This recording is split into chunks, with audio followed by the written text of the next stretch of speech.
You have 30 high-yield nursing practice questions covering fluids and electrolytes, cardiac, respiratory, pharmacology, maternity, mental health, and test-taking strategy. Each question will be read, followed by a 5-second timer, then the correct answer and rationale. Let's begin. Question 1. A nurse is reviewing lab results for a patient who has been vomiting for 3 days. Which electrolyte imbalance is most expected? A. Hypernatremia. B. Hypokalemia. C. Hypermagnesemia. D. Hypercalcemia.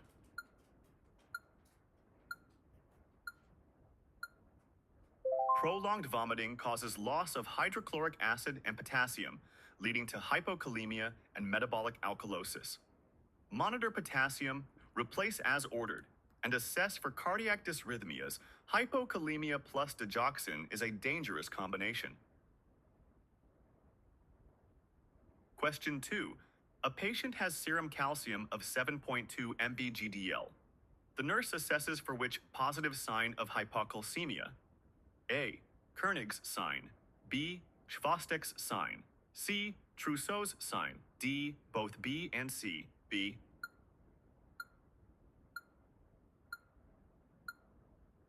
Both Chvostek's sign, tapping the facial nerve causes facial twitching, and Trousseau's sign, BP cuff inflation causes carpal spasm, are classic indicators of hypocalcemia. Both may be present and both are tested. A calcium of 7.2 is critically low, normal is 8.5 to 10.5 mg/dL. Question 3. Which IV fluid is classified as isotonic and is the fluid of choice for volume resuscitation in hypovolemic shock? A. D5W, 5% dextrose in water. B. 0.45% NaCl, half normal saline. C. Lactated Ringer's solution. D. D5 0.45% NaCl.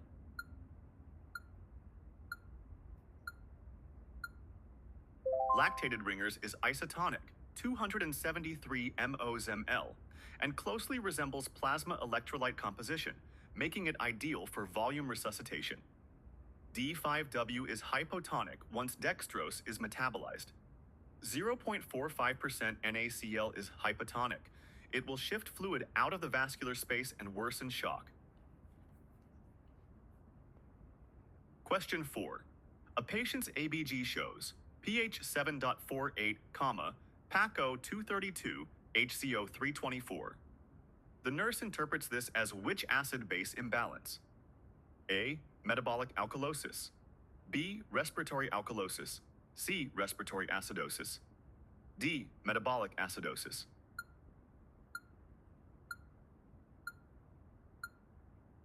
pH above 7.45 equals sign alkalosis. PaCO 2 below 35 equals sign the lungs are blowing off CO2, which causes the alkalosis.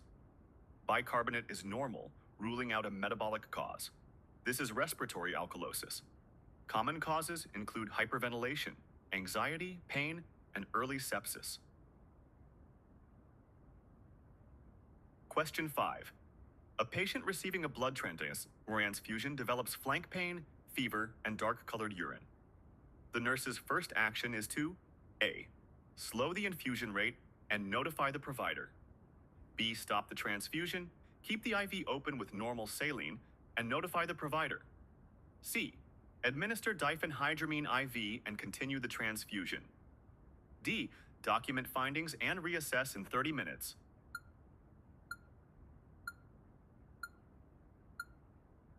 These are signs of an acute hemolytic transfusion reaction, the most dangerous type. Stop the transfusion immediately. Maintain IV access with normal saline, never dextrose. Notify the provider and blood bank. Send the remaining blood product and a fresh blood sample to the lab. This reaction can cause acute kidney failure and death. Question 6. A patient's cardiac monitor shows a rhythm that is irregularly irregular, with no discernible P waves. The nurse recognizes this as A. Sinus bradycardia, B. Ventricular tachycardia, C. Atrial fibrillation, D. First-degree AV block.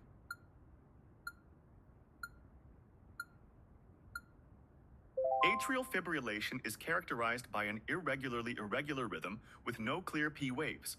The atria fire chaotically at 300 and 5600 BPM. The ventricular rate is irregular because only some impulses conduct through the AV node. Risk of stroke is high due to clot formation in the atria. Anticoagulation is key. Question 7. A patient is prescribed atenolol, 50 milligrams PO daily.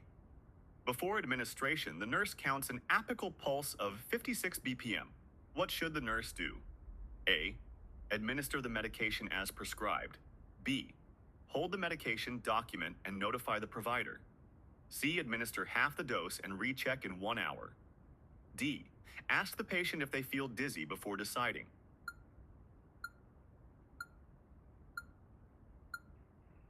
Beta blockers, suffix OLOL, should be held when the apical pulse is below 60 BPM in adults. An apical rate of 56 is bradycardic. The nurse must hold the dose, document the finding, and notify the provider. Always assess the apical pulse for a full minute before administering any beta blocker or digoxin. Question 8. Which finding is a classic sign of right-sided heart failure? A. Pink frothy sputum. B. Orthopnea. C. Bibacillar crackles. D. Jugular venous distension.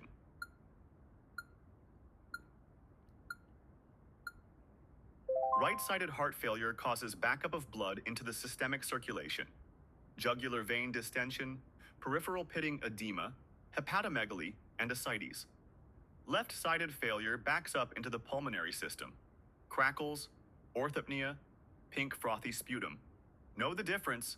It's tested repeatedly. Question 9.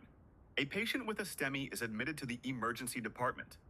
Which action represents the highest priority intervention? A. Administer aspirin 325 milligrams and nitroglycerin SL.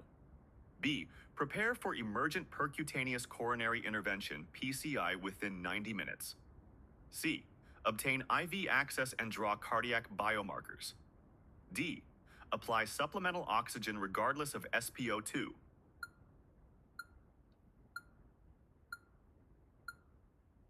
Door-to-balloon time under 90 minutes is the gold standard for STEMI management. Every minute of delay equals sign more myocardial death. While aspirin, IV access, and labs are important, emergent PCI to restore coronary blood flow is the definitive treatment and highest priority. Oxygen is now only given if SpO2 90%. Question 10. A patient receiving IV nitroglycerin for unstable angina reports a sudden, severe headache and blood pressure drops from 138/88 to 88/50 seconds. The nurse should first: A. Increase the nitroglycerin rate to maintain perfusion. B. Stop the nitroglycerin infusion and notify the provider. C. Place the patient in Trendelenburg position. D. Administer IV fluid bolus of 1 liter normal saline.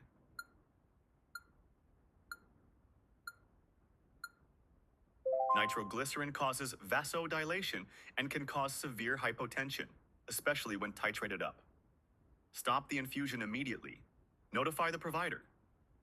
The patient may need IV fluids and position change. Trendelenburg is generally not recommended for cardiogenic causes. Lying flat may be sufficient. Never increase a vasodilator when the BP is critically low. Question 11. A nurse is caring for a patient on mechanical ventilation. The low pressure alarm activates. The nurse should first assess for A. Pneumothorax or bronchospasm. B. Patient biting the ETT. C. Disconnection in the ventilator circuit. D. Secretion buildup requiring suctioning.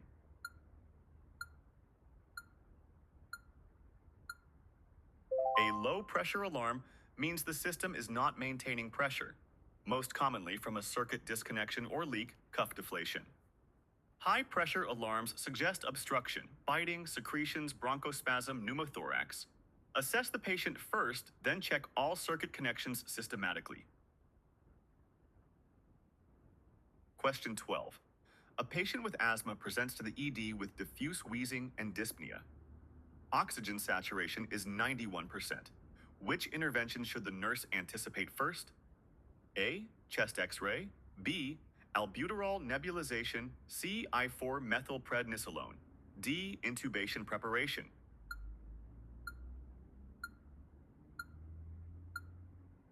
Albuterol, short-acting beta-2 agonist, is the first-line bronchodilator for acute asthma exacerbation. It relaxes bronchial smooth muscle rapidly. Systemic steroids reduce inflammation but take hours to work. Oxygen and bronchodilators are priority. Intubation is a last resort for status asthmaticus. Question 13. A patient with a chest tube has water-sealed chamber showing continuous bubbling at rest, not during coughing or breathing. The nurse correctly identifies this as A. Expected titling, normal finding. B. An air leak requiring provider notification. C. Lung re-expansion. Remove the tube. D. The suction level is set too high.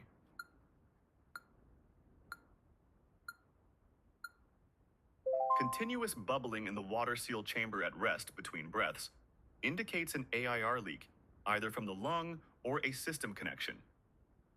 Titling, water level rising with inhale, falling with exhale, is normal. Bubbling only with coughing may be minor. Continuous bubbling requires assessment of all connections and immediate provider notification. Question 14.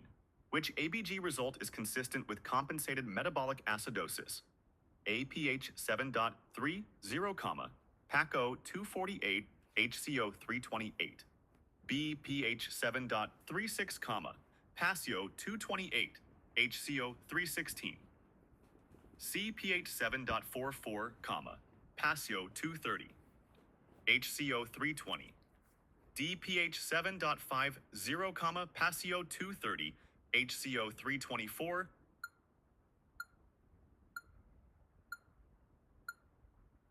pH 7.36 is on the low normal end, acidosis. HCO 3 of 16 is low, a metabolic cause. PACO 2 of 28, low, equal sign lungs are compensating by blowing off CO2 to raise pH.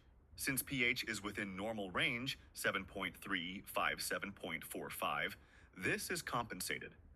The system is metabolic, HCO 3 abnormal, with respiratory compensation, CO2 abnormal in opposite direction. Question 15. A nurse is preparing a patient for a thoracentesis. Which position should the nurse assist the patient to assume? A. Supine with arms above head. B. Sitting upright, leaning forward over a bedside table. C. High Fowlers with arms crossed over the chest. D. Left lateral with knees drawn to chest.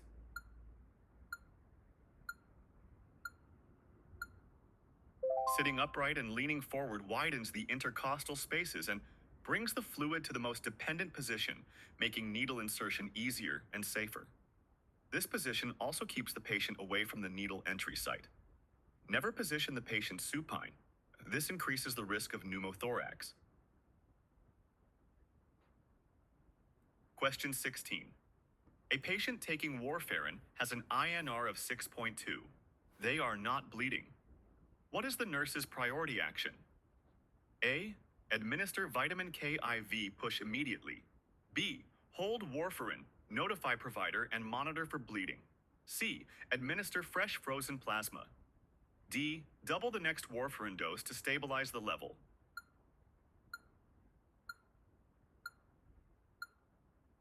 An INR of 6.2 is supertherapeutic. Therapeutic range 2.0-3.0 for most indications. The priority is to hold warfarin and notify the provider. Vitamin K is used for reversal, but the root dose depends on bleeding status and clinical decision. Fresh frozen plasma is reserved for active serious bleeding. Never double a dose to correct an anticoagulant. Question 17. Which medication requires the nurse to monitor for ototoxicity and nephrotoxicity, and should never be given with other nephrotoxic agents? A. Vancomycin, only. B. Gentamicin, aminoglycoside, only. C. Both vancomycin and gentamicin. D. Metronidazole, flagyl.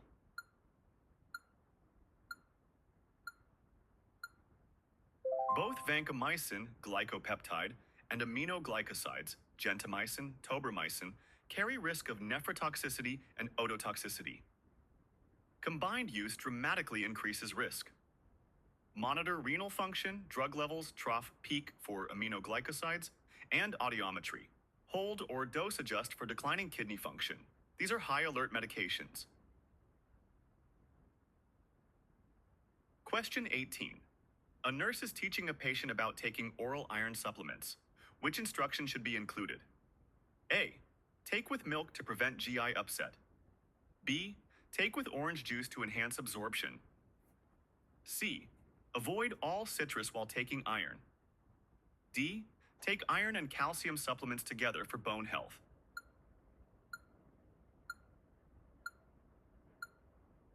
Vitamin C, orange juice, enhances iron absorption by converting ferric to ferrous iron, which is more readily absorbed in the intestine.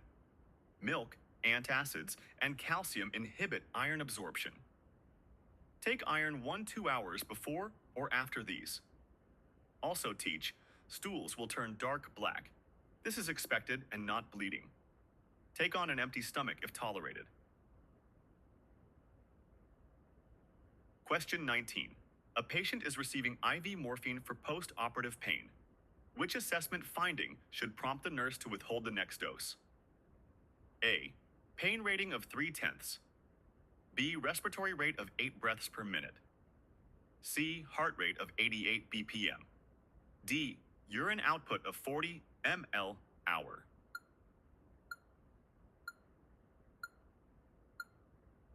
Respiratory rate of 8 is respiratory depression, the most serious and life-threatening opioid side effect. Hold the dose immediately and notify the provider.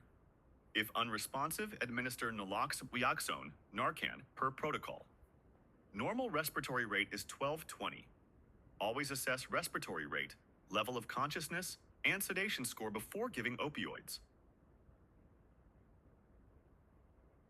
Question 20. A patient taking isoniazid, INH, for tuberculosis should receive which supplement to prevent a common side effect? A. Folic acid, to prevent megaloblastic anemia. B. Pyridoxine, vitamin B6, to prevent peripheral neuropathy. C. Vitamin D, to prevent bone loss. D. Vitamin C, to enhance drug absorption.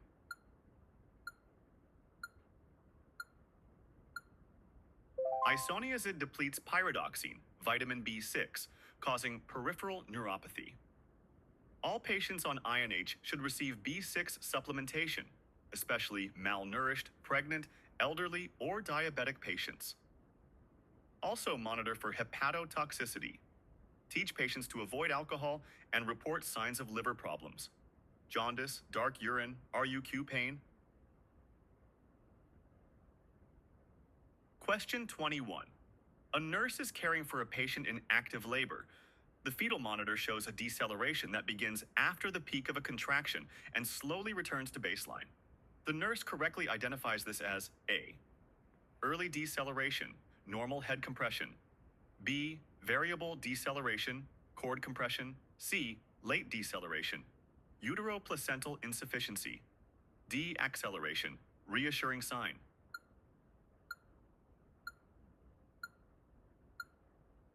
Late decelerations mirror the contraction but are delayed, starting at or after the peak and recovering slowly. They indicate uteroplacental insufficiency, inadequate fetal oxygenation. Intervention, stop Pitocin, reposition left lateral. O2 via non-rebreather, increase IV fluids, notify provider. This is a non-reassuring pattern requiring immediate action. Question 22. A nurse assesses a newborn at 1 minute of life. HR 110, weak cry, some flexion, grimace to stimulation, pink body with blue extremities. The APGAR score is A6, B7, C8, D9.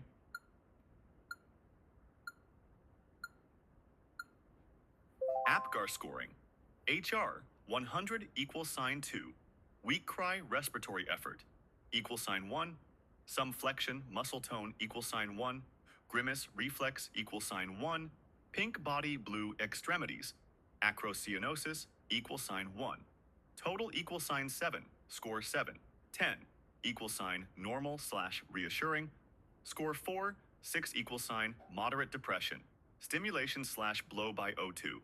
Score 0. 3 equals sign severe depression. Resuscitation. Reassess at 5 minutes. Question 23. A postpartum patient, 2 hours after delivery, has a uterine fundus that is boggy, displaced to the right, and above the umbilicus. The nurse should first: A. Perform firm fundal massage for 5 minutes. B. Assist the patient to void or insert a urinary catheter. C. Administer oxytocin IM as ordered. D. Notify the provider of postpartum hemorrhage.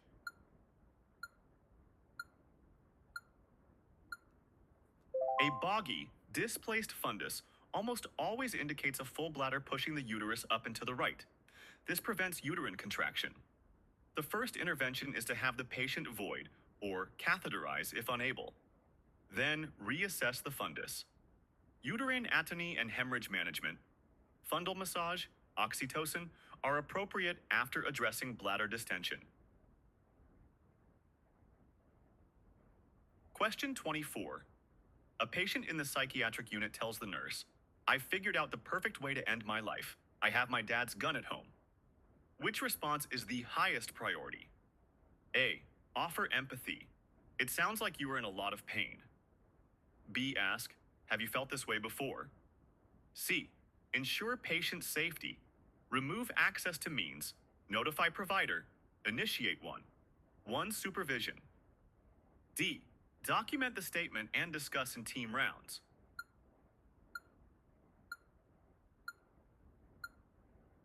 This patient has a specific plan and means, the highest risk indicators for completed suicide. Priority is immediate safety. Remove access to the weapon, contact family authorities. Initiate one observation. Notify the provider and treatment team. Therapeutic communication is important, but safety always comes first when there is imminent risk. Question 25. A nurse is communicating with a patient experiencing auditory hallucinations. Which response is most therapeutic? A. Those voices aren't real. You need to ignore them. B. I understand why you feel scared of the voices. C. I don't hear the voices, but I can see you are distressed. You're safe here. D. Let's talk about something else to take your mind off the voices.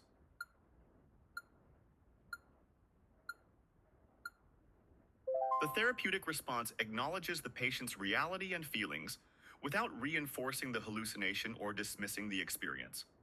Never tell a patient hallucinations are not real. This breaks trust and increases agitation. Focus on the emotional experience, provide safety, and orient gently. Do not argue about the content of hallucinations. Question 26. A patient with bipolar disorder is admitted during a manic episode. Which nursing intervention takes highest priority? A. Encourage participation in group therapy activities. B. Provide a stimulating environment to channel energy. C. Set clear, consistent limits and provide a low stimulation environment. D. Encourage the patient to journal feelings throughout the day.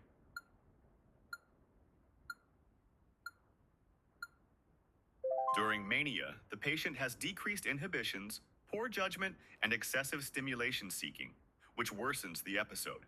Priority: reduce stimulation. Quiet room, calm tone, minimal clutter. Ensure safety, set firm and consistent limits. Monitor for physical needs, hydration, nutrition, sleep. High stimulation activities and group therapy can escalate manic behavior. Question 27. A nurse is caring for 4 patients. A new nurse asks who to see first. Which patient takes priority using ABC prioritization?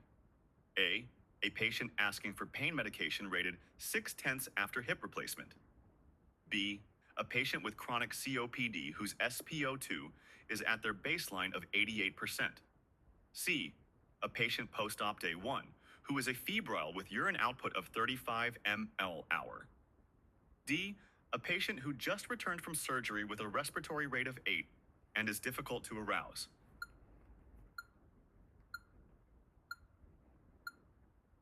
Respiratory rate of 8 with decreased LOC equals sign airway and breathing emergency, Maslow's most basic physiological need. This likely indicates opioid-induced respiratory depression and requires immediate assessment and possible naloxone administration. The COPD patient at baseline 88% and the patient with adequate, though borderline, urine output are not immediately life-threatening. Question 28. When answering a priority NCLEX question, which patient is most stable and should be seen last? A, a patient with chest pain and diaphoresis. B, a patient with a K plus of 6.5 MEQL on telemetry. C, a patient with a hip fracture, 2 days post-op, reporting pain 4/10, vital signs stable.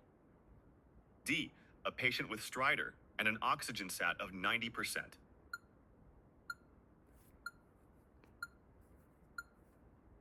Pain 4/10 with stable vitals 2 days post-op hip fracture. Equal sign expected, manageable finding. This patient is the most stable. Chest pain plus diaphoresis equal sign possible.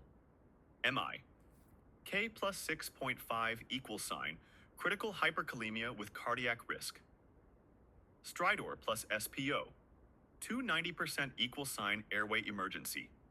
When NCLEX asks who to see last, choose the patient with the most expected stable findings. Question 29. A nurse delegates care to a UAP. Which task is appropriate for the UAP to perform independently? A, teach a newly diagnosed diabetic patient how to administer insulin. B, assess a patient's breath sounds 30 minutes after an albuterol treatment. C, ambulate a stable post-operative patient on day 2 using a gait belt. D, change a wound dressing on a patient with a stage 3 pressure injury.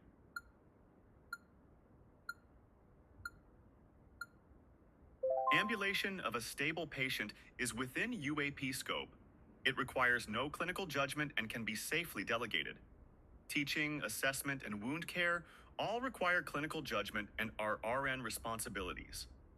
The 5 rights of delegation: right task, right circumstance, right person, right directions and communication, right supervision and evaluation. Question 30. A nurse reads a question asking, which assessment findings should be reported to the provider immediately? The nurse recognizes this as asking for A, the most comfortable finding for the patient. B, the finding that is unexpected or represents a change in condition requiring clinical decision. C, the most common finding for this diagnosis. D, the finding that has been documented multiple times.